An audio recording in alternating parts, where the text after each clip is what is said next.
Semasa saya kecil, saya pernah ada sebuah kapal terbang Airhawks seperti ini yang dikuasakan oleh enjin plastik kecil. Enjin ini menggunakan udara termampat sebagai bahan apinya. Dan saya masih ingat mengepamnya hingga bertekanan tinggi dengan pam kecil yang disertakan sebelum melontarkannya ke langit dan tidak pernah melihatnya lagi. Dan sejak itu, saya teringin untuk membina versi saya sendiri, tapi dengan saiz yang sedikit lebih besar. Video ini ditaja oleh Oprah. Jadi saya mula mencetak 3 dimensi beberapa rusuk aerofoil ringan menggunakan plastik ABS yang akan membentuk struktur dalaman sayap. Saya boleh saja menggunakan bahan lain seperti balsa, kayu atau jentian karbon. Tetapi bahan-bahan itu lebih sukar untuk dihasilkan dan tidak akan mengurangkan berat dengan ketara kerana rusuk ini sangat nipis. Setelah dilekatkan pada spa jentian karbon, saya lekatkan batang karbon pada bahagian hadapan dan jalur karbon pada bahagian belakang. Oleh kerana sayap ini akan dilitupi dengan filem ringan, jadi semua ini akan membantu mengekalkan bentuk aerofoil. Sekarang saya tidak pernah menutup sayap seperti ini sebelum ini. Jadi saya baca arahan dengan cepat. Bahan ini sangat nipis dan mudah rosak. Jadi ia mudah berkedut. Tetapi di bahagian bawahnya, terdapat pelekat yang akan melekat apabila dipanaskan dan boleh disetrika pada struktur sayap. Sebab itulah ia dicetak menggunakan ABS kerana takat lebur yang tinggi. Selepas disetrika pada rusuk-rusuk sayap, hembusan seketika dengan pistol haba akan mengecutkan filem itu untuk menghasilkan permukaan sayap yang licin. Tetapi ada beberapa masalah. Yang pertama ialah rusuk di hujung sayap melengkung ke dalam disebabkan ketegangan pada filem penutup itu. Dan ketegangan ini juga menyebabkan aerofoil mengecut di antara rusuk sayap, menjadikan profil yang tidak konsisten sepanjang rentang sayap. Selain itu, saya mungkin telah memegang pistol haba di satu posisi terlalu lama, menyebabkan filem penutup itu cair. Saya hanya ingin bercakap tentang reka bentuk sayap dengan cepat kerana ini adalah pesawat berkuasa udara keempat yang saya cuba bina dan terbangkan. Pesawat pertama yang saya bina adalah yang paling berat, tetapi menggunakan sayap yang sangat serupa dengan apa yang saya bina sekarang, walaupun ia dibuat daripada papan buih. Dan walaupun pesawat itu menggunakan enjin yang sangat tidak cekap, ia sebenarnya memegang rekod masa penerbangan terbaik peribadi saya, iaitu 16,5 saat. Manakala pesawat berkuasa udara terakhir saya, yang mempunyai enjin jauh lebih cekap dan jauh lebih ringan, hanya terbang selama 8 saat. Sebahagiannya disebabkan ia melanggar pagar. Tetapi jika sayap itu mempunyai nisbah angkat kepada seretan yang lebih tinggi, mungkin ia dapat melepasi pagar tersebut. Saya telah cuba membuat pesawat-pesawat ini semakin ringan, sambil cuba menjadikan enjinnya semakin berkuasa. Tetapi apa yang saya belum perhatikan ialah seretan yang disebabkan oleh pesawat itu sendiri. Sayap terakhir yang saya bina sangat ringan, tetapi juga mempunyai banyak seretan. Dan kerana tujahan perlu menentang seretan, tujahan yang sangat sedikit dihasilkan oleh enjin-enjin itu sukar untuk membuat kapal terbang itu mencapai kelajuan. Jadi, reka bentuk sayap baru ini menggunakan profil aerofoil yang diketahui, yang dengan kelajuan udara dan sudut serangan yang betul, boleh mencapai nisbah angkat kepada seretan sebanyak 60:1. Jadi, sedikit berat tambahan tidak akan menjadi masalah besar. Dan jika anda ingin mereka bentuk sayap khas seperti ini dengan aerofoil anda sendiri, saya sangat mengesyorkan anda melihat OnShip. Saya hanya perlu import profil aerofoil dari aerofoiltools.com. Kemudian, dengan beberapa ciri reka bentuk tambahan, ia pada asasnya sudah sedia untuk dicetak. Rusuk-rusuk ini berwarna sama seperti bajeti saya. Untuk membetulkan masalah yang disebabkan oleh filem penutup, saya memutuskan untuk menggunakan kepingan nipis kayu balsa untuk menguatkan bahagian hadapan sayap. Benda ni memang mudah bengkok. Dan kalau bawa keluar dalam cuaca British, ia akan jadi lebih mudah bengkok lagi. Sampai saya boleh bengkokkan ia mengikut acuan sayap yang dicetak 3D dan sematkan pada tempatnya sehingga ia kering. Bila dah kering, ia akan kekalkan bentuk lengkung pada bahagian hadapan dan saya boleh cetak rusuk baru dengan sedikit lekuk di mana bolster akan dipasang. Saya kemudian sapukan beberapa lapisan cat oranye terang pada kayu supaya ia nampak cantik. Sambil itu, saya ada masa tambahan untuk bina struktur sayap baru. Sayap baru ini hampir sama dengan yang sebelum ini, tapi mempunyai rusuk yang jauh lebih nipis. Saya berharap kayu bolster itu akan menambah kekuatan, serta beberapa batang karbon nipis untuk mengelakkan hujung sayap melengkung ke dalam. Selepas cat kering, saya gamkan kayu bolster pada struktur sayap dengan gam CR nipis. Dan sayap itu nampak sangat cantik dengan bahagian hadapan berwarna oranye dan rusuk berwarna kelabu. Kemudian filem penutup boleh dipasang untuk melihat bagaimana profil aerofoil itu menjadi yang kelihatan jauh lebih baik. Dengan rusuk yang dicetak 3D lebih nipis, sayap ini sebenarnya lebih ringan daripada sayap pertama. Dan dengan dua sayap seperti ini, membentuk rentang sayap 2 meter, ia lebih daripada 3,5 kali lebih besar daripada pesawat Air Hawk. Jadi kita perlukan enjin yang berkuasa untuk menerbangkannya. Nasib baik saya telah membangunkan enjin udara cetakan 3D untuk beberapa ketika sekarang dan telah mencuba pelbagai reka bentuk yang berbeza seperti injap masuk yang dikendalikan oleh spring, injap batang penolak Camon, omboh yang digerakkan oleh diafragma dan reka bentuk terbaru yang menggunakan pengedap omboh acuan khas yang mengembang di bawah tekanan untuk menjadikan omboh kedap udara yang sangat serupa dengan enjin Air Hawk. Dan enjin ini telah menjadi satu peningkatan besar dalam prestasi berbanding dengan reka bentuk lama saya. Menghasilkan 350 gram tujahan daripada enjin yang hanya seberat 40 gram. Air fill the cylinder. But this Enjin ini sangat ringkas dengan hanya beberapa bahagian bergerak. Udara bertekanan tinggi mengalir masuk melalui bahagian atas enjin dan dimeterai oleh berbola galas ini. Kemudian apabila enjin berpusing, satu pin kecil di atas omboh akan menggerakkan berbola itu ke atas, membuka injap dan membenarkan udara bertekanan tinggi memenuhi silinder. Tetapi pengedap di atas omboh ini adalah komponen penting untuk kecekapan enjin kerana ia mengembang akibat tekanan dan menutup rapat pada dinding silinder. Ini menyebabkan tekanan menolak omboh ke bawah, menutup injap berbola dan memutarkan aci engkol. Kemudian, apabila omboh sampai ke bahagian bawah, udara mengalir keluar melalui port exhaust dan pengedap mengecut, menghilangkan sebarang mampatan apabila omboh bergerak semula ke atas. Sekarang, versi enjin yang layak terbang ini sedikit berbeza, tetapi berfungsi dengan cara yang sama. Ia hanya mempunyai ulir bercetak 3D ini untuk dipasang pada botol minuman plastik dan udara mengalir naik melalui tiub nipis ini ke dalam kepala silinder. Saya juga memutuskan untuk membeli baling-baling berkualiti tinggi untuk diharapkan dapat memaksimumkan daya tujahan dan sudah tentu hakikat bahawa kipas ini didatangkan dengan sarungnya sendiri pasti bermakna ia bagus.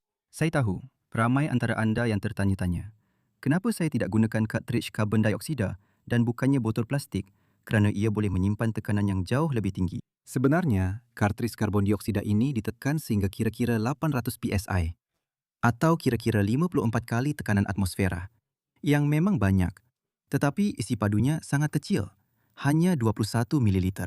Jadi, jika kita biarkan gas CO2 keluar dari kartridge untuk menyamakan tekanan pada 1 atmosfera, kita hanya akan dapat sedikit lebih daripada 1 liter gas. Tetapi jika kita pam botol minuman 2 liter itu hingga 120 PSI atau kira-kira 8 kali tekanan atmosfera, kita boleh simpan 16 liter udara. Ini bermakna kita perlukan 14 kartridge CO2 untuk menyamai kapasiti simpanan botol minuman itu. Dan memandangkan satu kartridge itu lebih berat daripada botol tersebut, nisbah simpanan udara kepada berat adalah lebih 14 kali ganda untuk botol minuman itu. Jadi, beralih kepada kartridge CO2 memang satu langkah mundur yang besar. Tapi anda tahu apa yang bukan satu langkah mundur? Mencuba pelayar Opera. Opera One ialah versi terbaru pelayar desktop Opera dan ia benar-benar membantu saya dengan aliran kerja saya ketika mencipta projek-projek ini untuk YouTube. Seperti semasa membuat penyelidikan dan mereka bentuk projek. Tab pelayar saya boleh bertambah dengan banyak, tetapi Opera ada ciri untuk mengumpulkan tab supaya saya boleh susun tab-tab tersebut ke dalam kumpulan. Contohnya, ini satu kumpulan tab yang penuh dengan tab untuk penyelidikan aerofoil sayap. Dan ini satu lagi kumpulan yang penuh dengan tab produk untuk membeli bahagian yang diperlukan untuk membinanya. Selain itu, dengan area AI terbina dalam, mencari jawapan untuk apa sahaja menjadi jauh lebih mudah. Sebagai contoh, jika anda membaca sesuatu yang anda perlukan maklumat lanjut, hanya sorotkan ia untuk memaparkan prompt area AI. Kemudian pilih antara terangkan secara ringkas, terokai atau terjemahkan. Bergantung pada apa yang anda ingin tahu. Secara peribadi, saya suka menggunakan pilihan terangkan secara ringkas kerana saya sering menemui banyak perkataan teknikal semasa membuat penyelidikan untuk projek saya. Dan ciri ini menjimatkan banyak masa saya. Dan ia juga mempunyai baris arahan di mana anda boleh bertanya pelbagai soalan yang saya dapati sangat berguna jika saya perlu membuat pengiraan dengan cepat. Dengan banyak lagi ciri lain seperti VPN terbina dalam percuma, penapis iklan dan aplikasi messenger. Saya sangat mengesyorkan anda mencubanya dengan menggunakan pautan saya di bawah untuk memuat turun Opera hari ini dan terima kasih kepada Opera kerana menaja video ini. Jadi untuk meningkatkan masa operasi, saya akan memasang 2 botol 2 liter secara bertentangan menggunakan bolt nylon. Ini memerlukan saya menggerudi bahagian bawah botol yang merupakan bahagian paling tebal dan tidak sepatutnya mengurangkan kekuatannya dengan banyak serta melubangkan bolt nylon itu. Tetapi untuk menyambungkan botol-botol itu bersama, saya perlu memasukkan bolt nilon ke dalam botol. Ini memerlukan saya memotong batang anak panah lama dan memasang soket yang dicetak 3 dimensi yang muat dengan sempurna pada bolt itu dan hanya cukup-cukup boleh dimasukkan melalui leher botol. Ini membolehkan saya meletakkan pencuci getah besar di antara setiap botol sebelum mengetatkannya dengan nut nylon yang diharapkan dapat menghasilkan kedap udara. Tetapi sebelum kita uji untuk kebocoran, kita perlukan cara untuk menaikkan tekanannya. Reka bentuk yang saya hasilkan ialah penutup botol yang dicetak 3 dimensi yang mempunyai injap bola kecil di dalamnya. Dan untuk mengisi botol dengan udara, saya boleh gunakan hos ini dengan pengunci yang juga dicetak 3 dimensi. Hos ini muat dengan sempurna melalui o-ring dalam injap bola dan pengunci akan terkunci pada bolt dengan sedikit pusingan. Sebaik saja kapal terbang mencapai tekanan, saya hanya perlu memutar pengunci, tarik keluar hos dan bola itu sepatutnya menutup rapat supaya udara kekal di dalamnya. Jadi saya isi botol-botol itu dengan air untuk mengurangkan tenaga berpotensi sekiranya sesuatu berlaku. Dan saya pam sehingga 120 PSI. Dan kedua-dua bolt nylon dan penutup pengisi yang dicetak 3D itu bertahan tanpa sebarang kebocoran. Jadi sekarang tiba masanya untuk membina ekor pesawat. Untuk ini, saya memilih untuk menggunakan kepingan kayu balsa. Tetapi yang setebal 4 mm ini agak tebal. Jadi saya telah menempah beberapa kepingan 3 mm yang percayalah dihantar dalam beg kertas. Jadi, mari kita kurangkan berat kepingan yang lebih tebal itu dengan menggerudi beberapa lubang. Mula-mula dengan mata gerudi kecil, kemudian dengan mata gerudi countersink besar untuk mengurangkan serpihan, dan akhirnya dengan mata gerudi cetakan 3 dimensi yang dibalut dengan kertas pasir untuk menjadikan lubang-lubang itu licin dan kemas. Ini mengurangkan berat kira-kira 20% dan selepas beberapa lapisan cat, ia boleh dilaminasi dengan filem penutup untuk menghalang udara daripada mengalir melalui lubang-lubang tersebut. Kerana membiarkan banyak lubang besar digerudi di bahagian ekor pesawat adalah satu idea yang buruk. Saya kemudian menambah kontrol horn dan melekatkan permukaan kawalan dengan pita pembungkus kerana ia ringan, fleksibel dan melekat dengan baik pada filem penutup. Sekarang saya mahu ekor ini dikawal melalui kabel supaya berat dapat dijauhkan dari bahagian belakang pesawat. Jadi saya gunakan dawai keluli pegas sebagai pegas kilasan di dalam permukaan kawalan. Ini menyebabkan permukaan tersebut ditarik ke satu arah oleh spring yang sepatutnya memastikan kabel kawalan sentiasa tegang. Sekarang anda mungkin perasan hanya ada 2 sirip ekor di sini, bukannya elevator dan rada yang berasingan. Dan itu kerana saya memilih untuk menggunakan reka bentuk ekor V. Saya kemudian mencetak bahagian yang kelihatan pelik ini yang akan menjadi tempat boom ekor dipasang. Dan saya boleh memasang servo di sini untuk mengawal ekor yang berfungsi dengan sangat baik sebaik saja kabel-kabel dipasang. Hub tenang ini juga dipasang pada botol dengan cincin bercetak yang fleksibel dan satu pendakap kecil pada boom ekor untuk melengkapkan fuselage kapal terbang. Sekarang, apa yang diperlukan hanyalah sayap dipasang pada titik-titik ini dan kita akan mempunyai sebuah kapal terbang yang lengkap. Mari kita bawa keluar untuk ujian penerbangan. Betul-betul, 60 PSI. Tapi saya boleh dengar ada kebocoran dari penutup botol belakang. Ini bukan petanda baik sebab saya dah uji tekanan sebelum ini. Okey, cepat lepaskan itu. We can climb. Bismillah. Cuba gerakkan kawalan. Dan hidupkan enjin.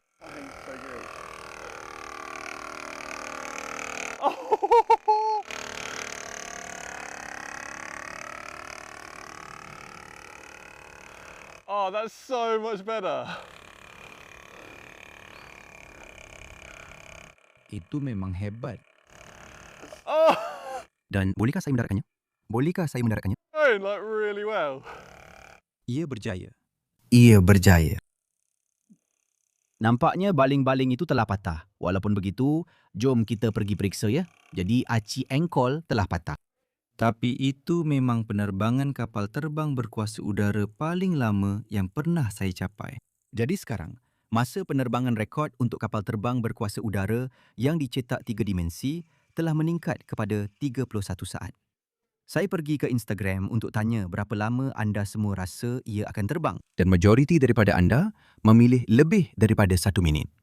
Jadi, saya tak boleh berputus asa lagi. Untuk menambah masa penerbangan, saya membaiki kebocoran pada penutup botol dengan mencetak semula menggunakan O-ring yang lebih besar dan ia sudah bersedia untuk ujian seterusnya.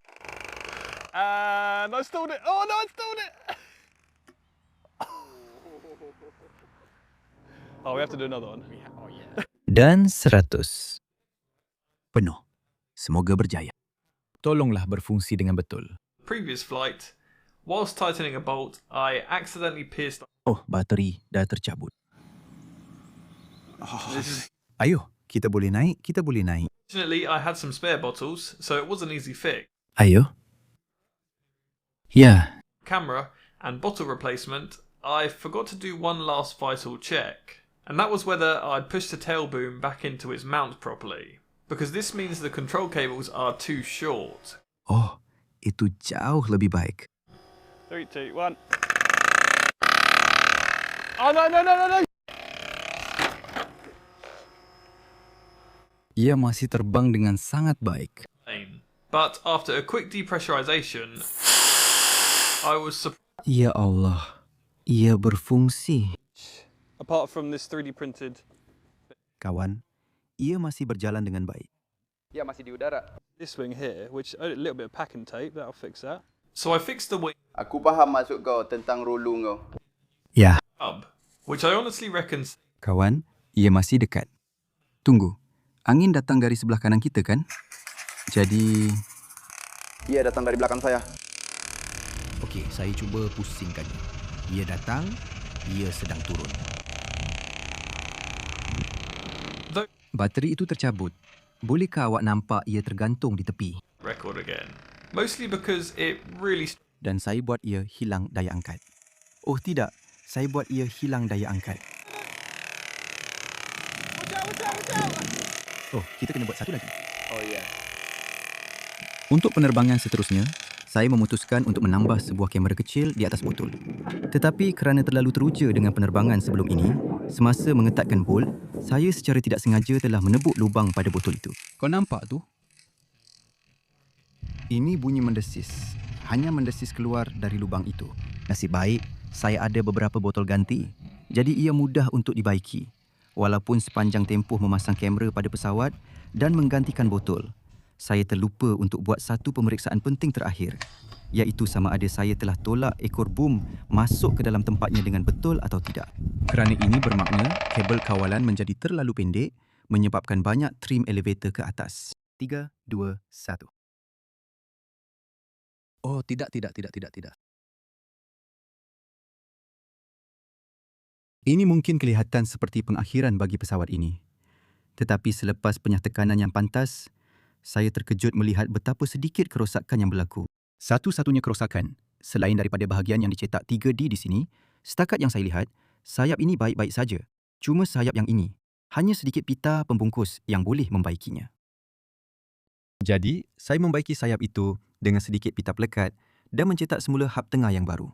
Yang pada pendapat saya, sebenarnya telah menyelamatkan pesawat ini apabila ia patah dan pada keesokan harinya, ia sudah kembali terbang.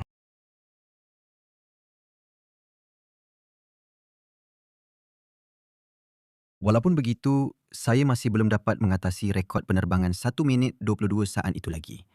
Kebanyakannya kerana ia benar-benar sukar dikawal dalam keadaan berangin